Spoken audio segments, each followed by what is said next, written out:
हमने last lecture में बच्चे काइनेटिक एनर्जी वाला एक्सप्रेशन करना था। आज मैं वहीं से स्टार्ट करवा रही हूँ। एक्सप्रेशन फॉर काइनेटिक एनर्जी मैंने ये आपको बताया था। इसमें हमने 3 नंबर का क्वेश्चन आएगा तो डायग्राम ड्रॉ करनी है और हमने काइनेटिक एनर्जी का जो फॉर्मूला है वो ड्राइव करना है।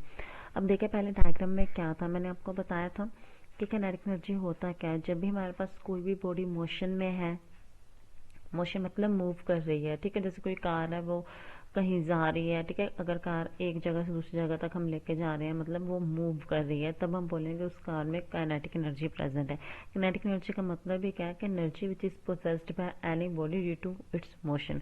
मोशन की वजह से जो हमारे पास एनर्जी होती है उसे हम क्या बोलते हैं, काइनेटिक एनर्जी बोलते हैं, ठीक है। इसका मतलब है कि अगर कोई बॉडी रेस्ट पे होगी तब उस टाइम पे आपके पास काइनेटिक एनर्जी क्या होगी, जीरो होगी। तो पहले डायग्राम ये देखो, ये हमारे पास एक ग्राउंड है, ठीक है। ये जो हॉरिजॉन्टल लाइन बनाई है उन्होंने ग्राउंड बोला है, मतलब अर्थ कोई रोड लेके चल रहे हो आप। यहाँ पे कोई बॉडी है जिसका मास m है, मान लो एक कार है जिसका मास m है, वो अभी खड़ी हुई है। अगर वो खड़ी है तो मतलब उसकी कोई स्पीड नहीं है, मतलब वेलोसिटी क्या होगी, जीरो होगी। तो अगर वो मूव नहीं कर रही तो काइनेटिक एनर्जी भी क्या होगी, जीरो होगी, ठीक है। उसके बाद हमने कुछ ना कुछ फोर्स अप्लाई की और जो वो बॉडी है वो यहाँ से लेके आगे तक हमें यहाँ तक लेके गए और उसने डिस्टेंस कवर किया s। वो बॉडी अभी यहाँ से लेके यहाँ तक गई और आगे भी अभी जा रही है। देखो ये एरो बनाया ना, मतलब अभी वो जा रही है, अभी रुकी नहीं है।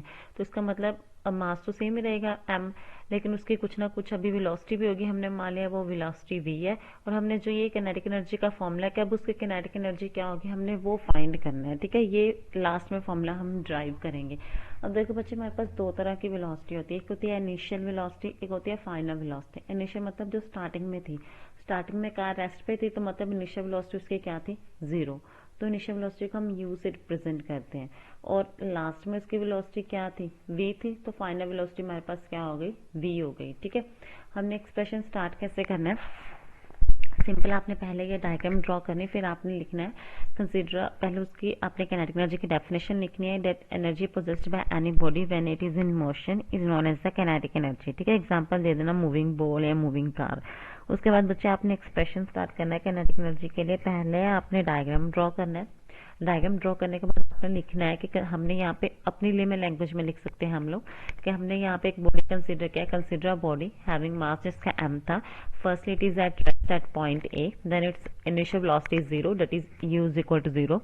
After that body starts moving and cover the distance s with velocity v and हमने वहाँ पे काइनेटिक एनर्जी फाइंड करना है, ठीक है। ये लिख के फिर हमें लिखना है अकॉर्डिंग टू सेकंड लॉ। हमें पता है, अब देखो यहाँ पे कुछ ना कुछ फोर्स एप्लीकेबल हो रही है ना इस बॉडी को आगे लेके जाने के लिए, तो मतलब यहाँ पे फोर्स की बात हो रही है।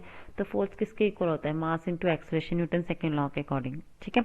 अब देखो बच्चे जब भी हमने किसी भी टर्म की वैल्यू फाइंड करनी होती है ना, हम 3 काइनेमेटिक इक्वेशंस लेते हैं। जब भी हमने काइनेटिक एनर्जी की बात करते हैं तो हम काइनेमेटिक इक्वेशंस लेके चलते हैं, या फिर जब भी हम मोशन की बात करते हैं तो हमारे पास 3 इक्वेशंस होती है। एक हमने v equal to u plus a t, ये हमने फर्स्ट चैप्टर में किया था डायमेंशनल इक्वेशन में। s is equal to u t plus half a t square, ये भी हमने फर्स्ट चैप्टर में किया था डायमेंशनल वाले में। अब थर्ड इक्वेशन है v square minus u square is equal to 2as। हम ये वाली इक्वेशन लेके चलेंगे। इसमें से हम क्या करेंगे, एक्सेलरेशन की वैल्यू फाइंड करेंगे। एक्सेलरेशन से हमारे पास एनर्जी की वैल्यू आएगी। देखो कैसे, v square minus u square is equal to 2as। हमें पता v की वैल्यू क्या थी, v थी ना फाइनल वेलोसिटी, u की वैल्यू क्या थी इनिशियल वेलोसिटी 0, 2 एस्टिस a एस्टिस, डिस्टेंस हमारे पास कितना है, कैपिटल एस है, तो यहाँ पे क्या आ गया, कैपिटल एस आ गया, ठीक है।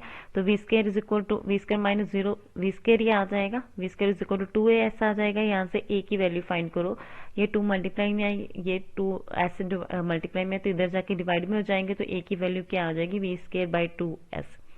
अब देखो हमें एनर्जी की वैल्यू फाइंड करनी, हमें पता है एनर्जी किसके इक्वल होता है, वर्क डन के। वर्क डन किसके इक्वल होता है, फोर्स इनटू डिस्टेंस के। अब फोर्स कितनी है, मास इनटू एक्सेलरेशन। तो एक्सेलरेशन की तो हमारे पास वैल्यू है, मास हमें पता है m ही है, तो हमने एक्सेलरेशन की यहाँ पे वैल्यू पुट कर देनी है, ठीक है। हमें पता है एनर्जी फाइंड करना, energy is equal to work done, work done is equal to force into s. Force की वैल्यू m इंटू ए की वैल्यू हमने फाइंड कर ली थी v square by 2s into s हो गया, एस से एस कैंसिल हो गया, तो एनर्जी किसके इक्वल आ गया, हाफ एम वी स्क्वायर, मतलब work done half m v square क्या आ गया। तो हमें पता है वर्क डन किसके इक्वल लगता है, एनर्जी के, तो एनर्जी किसके इक्वल आ गया, half m v square. This is the expression for the kinetic energy when the body of mass m is moving with velocity v। ठीक है, तो ये हमने फाइंड करना था। सिंपल स्टेप है, सेकंड न्यूटन सेकंड लॉ से स्टार्ट किया, थर्ड कैनेमेटिक इक्वेशन यूज करके हमने ए की वैल्यू फाइंड की, वो ए की वैल्यू हमने बैक फोर्स में पुट किया,